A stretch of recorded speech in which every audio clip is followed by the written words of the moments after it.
Ligado? Tá legal. Bom, boa tarde a todos. A ideia de estar aqui hoje era de trazer para vocês um pouco, né, daquilo que vem acontecendo. A ideia era trazer uma agenda positiva, demonstrando o que tem sido feito, especialmente a publicação do balanço do Vasco, né, e tecer aqui alguns comentários acerca desse balanço, né. Então, nós trabalhamos durante 2 meses, né, de forma incansável e incessante, né, com a colaboração de algumas empresas, né. A Grant Thornton foi a responsável pela publicação desse balanço e a BDO foi a empresa que nós contratamos para que fizesse a auditoria, né. Vale lembrar que essas são empresas reconhecidas, que estão entre as 6 maiores do mundo.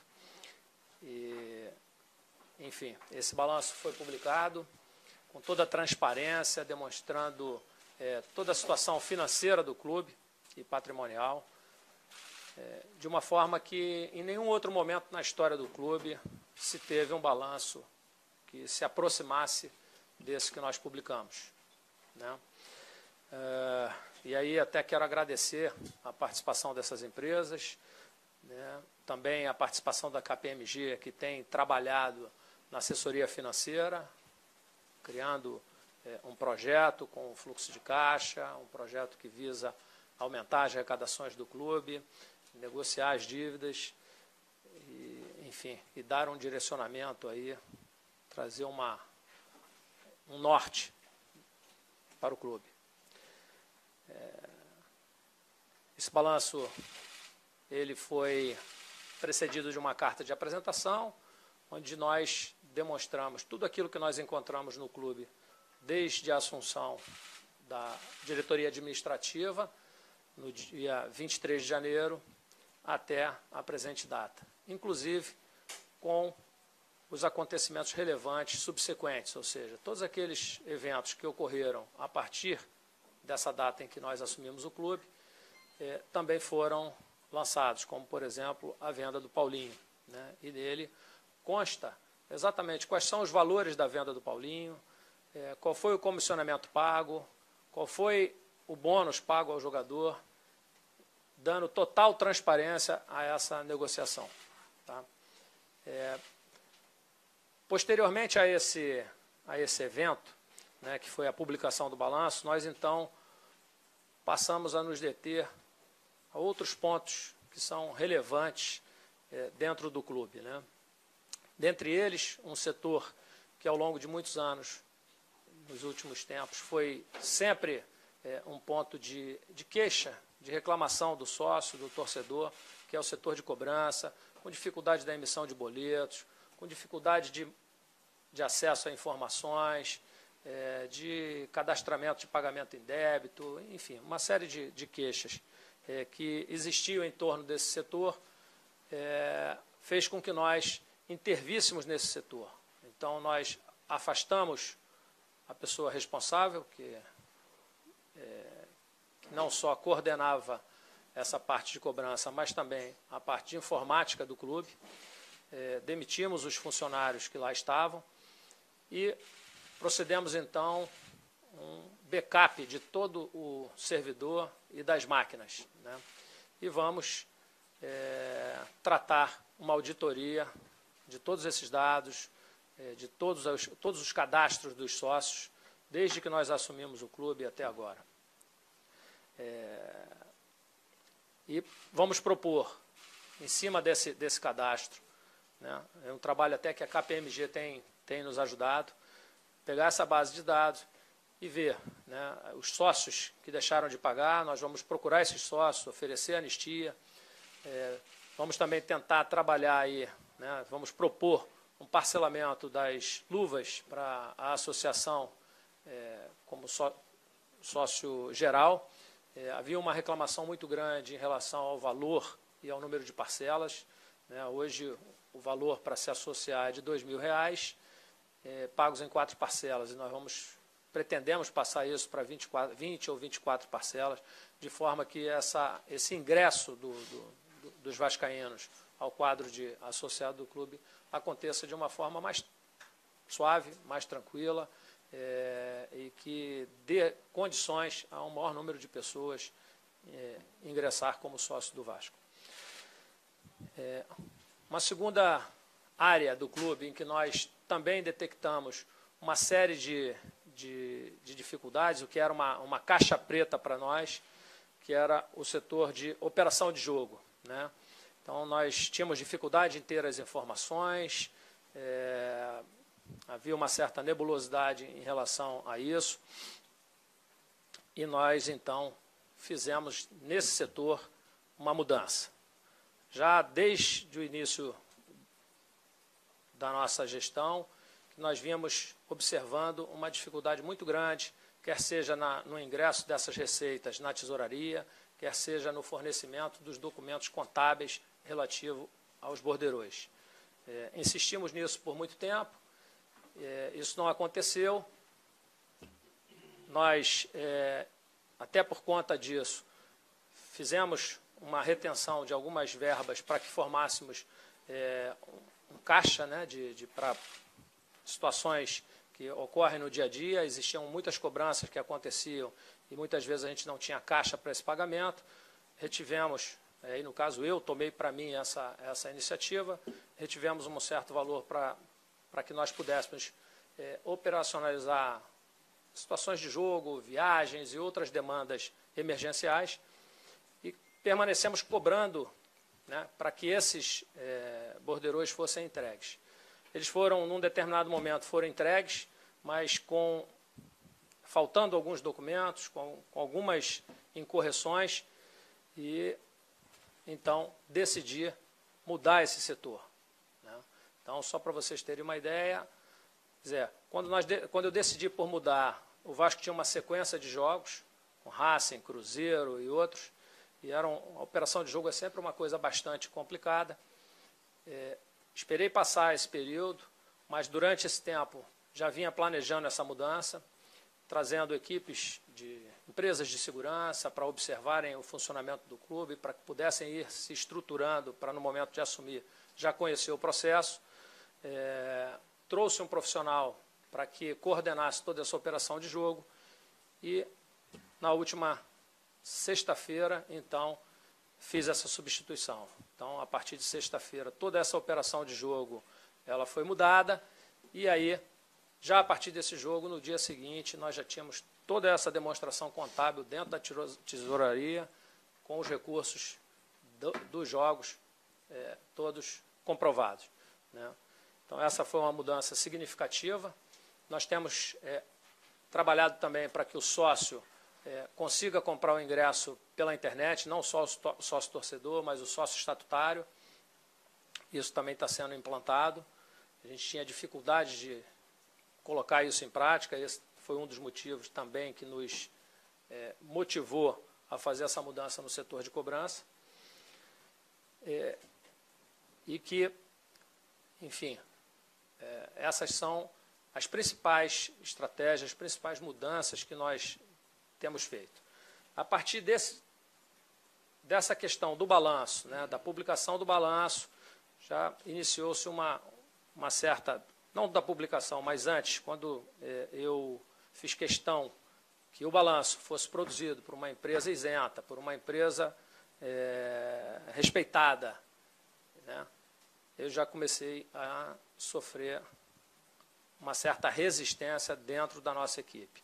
Quer dizer, existia uma dicotomia entre aquilo que se pregava durante a campanha, entre aquilo que se dizia que queria para o Vasco e a prática após assumir.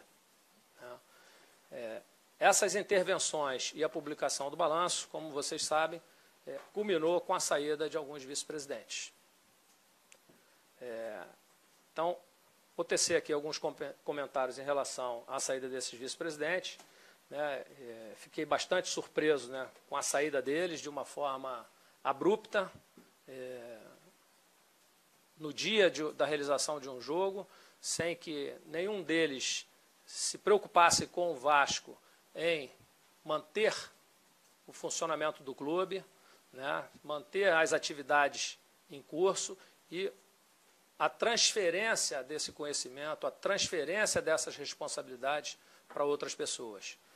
Felizmente, contamos aí com vários outros colaboradores que já caminhavam ao nosso lado e conseguimos passar por esse jogo contra o América Mineiro com toda a tranquilidade, com uma operação de jogo redonda, sem nenhum problema, com total tranquilidade, né? Então, e nessa saída tentaram colar em mim uma pecha de centralizador, né? O que vocês vão ver aqui com o que eu vou dizer que não condiz com a realidade. Nós montamos um comitê de reestruturação financeira, onde, junto com a KPMG, onde foram convidados a participar o vice-presidente de finanças, o vice-presidente jurídico, o vice-presidente de marketing, o vice de futebol e o de obras. Então, vejam, dentre esses representantes desse comitê, existiam 3 vice-presidentes que pertencem à identidade Vasco, né? Foram feitas reuniões, tratou-se de uma série de projetos, de uma série de iniciativas propostas pela KPMG, de oportunidades rápidas de monetização que o Vasco poderia ter. E nós fizemos, então, um workshop que foi programado com uma antecedência de 2 semanas. Convidamos todos os vice-presidentes, convidamos vários funcionários de cada setor para que houvesse um engajamento desses funcionários, para que nós conseguíssemos começar a mudar a cultura do clube em relação à administração. Foi um evento de bastante sucesso, fruto de elogio de todos que participaram, em especial dos funcionários, mas, surpreendentemente, nenhum dos vice-presidentes da Identidade Vasco compareceram. E são essas pessoas que vêm a público dizer que eu sou centralizador, né? Foi dito pelo vice-presidente de futebol que ele não tinha autonomia para contratar as pessoas, que não montou a equipe dele, o que é uma inverdade. O Carlos Brasil foi contratado por ele. O Newton foi uma indicação minha, sim, porque ele é novo no mercado, não tinha nenhuma experiência em futebol, ao contrário, eu trabalhei minha vida toda com futebol, tinha excelentes informações a respeito do Newton e sugeri a ele esse nome para que ele conversasse. Ele conversou com o Newton e o contratou. O Pelaipe foi uma escolha dele, obviamente sempre corroborada por mim. Enfim, e hoje ele vem dizer que não teve essa oportunidade.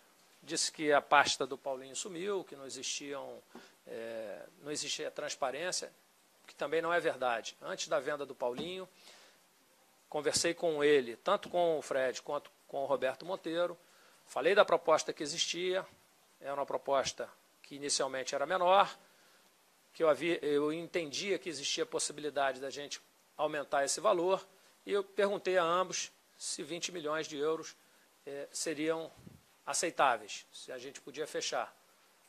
Ambos disseram que sim. Eu continuei a negociação, conversei a respeito dos valores, achei que seria interessante para o clube ficar com um percentual de 10%, e aí em cima desses 20 milhões, se a gente for fazer a conta, eles deveriam pagar 18 milhões. Eu ainda consegui elevar isso para 18.500 e ficar com 10% do atleta, o que significa que no produto final o valor imediato é maior do que 20 milhões. Isso foi feito, o dinheiro entrou na conta do Vasco e está sendo usado para pagar salários, tributos, dívidas que o Vasco apresenta. Está tudo demonstrado em momento oportuno. Toda essa documentação, esses esclarecimentos serão demonstrados. Mas eu não tenho a obrigatoriedade de estar mostrando diariamente qual é o meu movimento, via público dizer o que foi feito com esse ou com aquele dinheiro. Mas, no momento oportuno, isso será fruto de uma demonstração financeira.